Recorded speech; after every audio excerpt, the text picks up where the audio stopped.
자, 여러분, 역사상 가장 위대한 왕 중 한 명으로 꼽히는 다윗 왕 이야기 다들 아시죠? 그런데 그의 야심찬 계획 하나가 정말 예상치 못한 끔찍한 비극으로 끝났다는 사실은 잘 모르실 수도 있습니다. 오늘은요, 아무리 좋은 의도라도 그것만으로는 충분하지 않다는 걸 보여주는 다윗 왕의 아주 충격적인 실패담 속으로 같이 한번 들어가 보겠습니다. 이 이야기의 시작은요, 한 남자의 정말 어이없는 죽음에서부터 출발합니다. 그는 그저 쓰러지려는 신성한 궤를 넘어지지 않게 붙잡으려고 했을 뿐이에요. 선한 행동이죠. 그런데 그 자리에서 즉사하고 맙니다. 아니, 어떻게 좋은 일을 하려던 행동이 죽음이라는 끔찍한 결과를 낳을 수 있었을까요? 바로 이 미스터리가 오늘 우리가 풀어야 할 핵심 질문입니다. 당시 다윗은요, 말 그대로 최고의 전성기를 누리고 있었어요. 계속되는 전쟁에서 이기면서 나라의 기틀을 아주 단단하게 다졌죠. 정치적으로도 군사적으로도 안정을 찾은 다윗의 눈은 이제 새로운 곳으로 향합니다.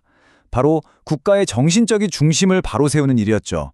흩어진 백성의 마음을 하나로 모을 마지막 퍼즐 조각 같은 아주 신성한 프로젝트를 구상한 겁니다. 그 프로젝트의 핵심이 뭐였냐면 바로 이 언약궤였습니다.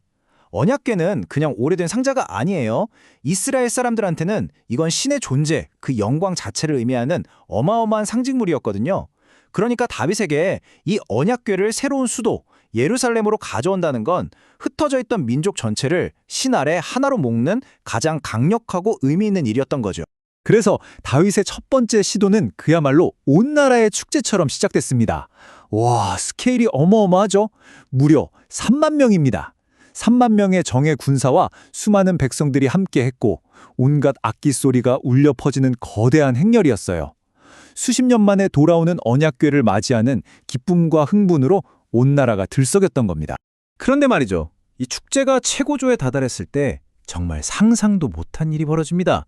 갑자기 소들이 날뛰면서 궤가 실린 수레가 귀뚱한 거예요. 그러자 웃사라는 남자가 이걸 보고 반사적으로 손을 뻗어서 궤를 딱 붙잡았는데 바로 그 순간 그 자리에서 즉사하고 맙니다. 네, 즉사요. 기쁨의 환호성은 순식간에 공포의 비명으로 바뀌었고 이 충격적인 사건이 바로 오늘 이야기의 중심 미스터리가 된 거죠. 아니, 상식적으로 이해가 잘 안 가잖아요. 그쵸? 신성한 궤를 넘어지지 않게 지키려던 사람을 왜 버르셨을까? 이 질문은 다윗뿐만 아니라 수천 년 동안 수많은 사람들을 혼란에 빠뜨렸습니다. 자, 이제부터가 진짜입니다. 도대체 왜 이런 일이 벌어졌는지 사건의 표면을 넘어 그 깊은 이유를 한번 파고 들어가 보죠. 다윗의 실수가 뭐였는지 파고들다 보면 정말 흥미로운 지점이 나와요. 핵심은요, 그의 의도가 아니라 방법에 있었다는 겁니다. 그는 신의 구체적인 지시 대신에 인간적으로 편하고 좋아 보이는 방법을 선택했던 거예요. 보세요. 왼쪽은 새수레. 편리하죠. 효율적이죠. 근데 이게 누구 방식이었냐면 바로 적이었던 블레셋 사람들이 쓰던 방식이었어요. 반면에 오른쪽, 이게 바로 율법에 나와 있는 정석입니다. 신성한 궤는 오직 레위지파 제사장들이 직접 어깨에 메어서 옮겨야 한다. 다윗은 이 중요한 규칙을 놓쳤던 겁니다. 그러니까 다윗의 실패를 정리해보면 딱 3가지 결정적인 실수로 요약할 수 있어요. 첫째, 신의 방법을 먼저 묻지 않고 인간의 생각으로 보기에 멋진 계획을 세웠다는 것. 둘째, 너무나 신성한 물건을 대하면서 경외심을 잃고 너무나 익숙하게 무심코 손을 대는 실수를 저질렀다는 것. 그리고 마지막으로 율법에 대한 정확한 지식도 없이 그저 뜨거운 열정만 앞섰다는 점. 이게 바로 지식 없는 열심이 얼마나 위험할 수 있는지를 보여주는 대목이죠. 이 끔찍한 일을 겪고 다윗은 완전히 패닉에 빠집니다. 분노하면서도 동시에 엄청난 두려움을 느꼈던 거죠. 그래서 모든 계획을 그 자리에서 중단하고 언약궤를 근처에 사는 오베데돔이라는 사람 집에 그냥 맡겨둬요. 그리고 3개월 동안 뼈아픈 성찰의 시간을 갖는 겁니다. 도대체 뭐가 잘못된 걸까? 어디서부터 틀어진 걸까? 그리고 바로 이 시점에서 이야기가 극적으로 전환됩니다. 석 달 뒤에 다윗 귀에 아주 놀라운 소식이 하나 들려와요.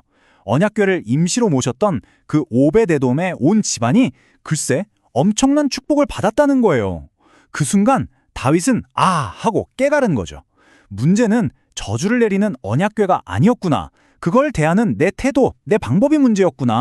이 깨달음이 있고 나서 다윗의 두 번째 시도는요, 첫 번째랑은 180도 달랐습니다.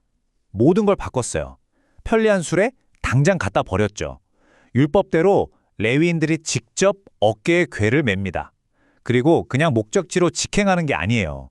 6걸음 걷고 멈춰서 제사 드리고 또 6걸음 걷고 제사 드리고 모든 과정이 경외심 그 자체였습니다. 근데 진짜 가장 큰 변화는 다윗 자신에게서 나타났어요. 그는 더 이상 이 거대한 행사를 총괄하는 왕이 아니었습니다. 화려한 왕복 다 벗어던지고 그냥 평범한 예배자들이 입는 소박한 옷 하나 걸치고는요. 체면이고 뭐고 다 입고 진짜 어린아이처럼 온 힘을 다해서 기쁨의 춤을 춘 거예요. 통치자가 아니라 신 앞에서 한 면의 겸손한 예배자가 된 거죠. 하지만 다윗의 이 순수한 모습을 모두가 좋게 본 건 아니었습니다. 바로 그의 아내 미갈이었죠. 그녀는 저 차가운 성벽 창문 너머로 남편을 보고 있었어요. 근데 그녀 눈에는요, 그게 경건한 예배가 아니라 왕이 채통도 없이 경박하게 구는 걸로 보였던 겁니다. 마음속으로 남편을 아주 깊이 경멸했어요. 여기서 이야기의 마지막 갈등이 터져 나옵니다. 이 두 사람의 모습 정말 극명한 대절을 이루죠. 예배를 보는 두 개의 완전히 다른 시선을 보여주는 거예요. 다윗은 신의 영광에 집중해서 온몸으로 참여했죠. 반면에 미갈은 인간의 품위, 왕의 체면을 생각하면서 방관자로 남았어요. 행동, 태도, 초점 모든 게 달랐고 결국 그들이 맞이한 결과도 완전히 달라질 수밖에 없었던 겁니다. 결국 이 이야기는 시대를 뛰어넘어 오늘 우리에게도 똑같이 날카로운 질문을 던지고 있는 것 같아요. 여러분, 우리의 열심과 헌신은 과연 어디를 향하고 있나요? 혹시 나는 선한 의도로 하고 있어 라고 스스로를 위로하면서 정작 가장 중요한 본질과 그 방법을 놓치고 있는 건 아닐까요? 진심이 담긴 경외와 텅 비어버린 형식적인 전통? 그 경계선 위에서 나는 과연 어디에 서 있는지 한 번쯤 깊이 생각하게 만드는 그런 이야기가 아닌가 싶습니다.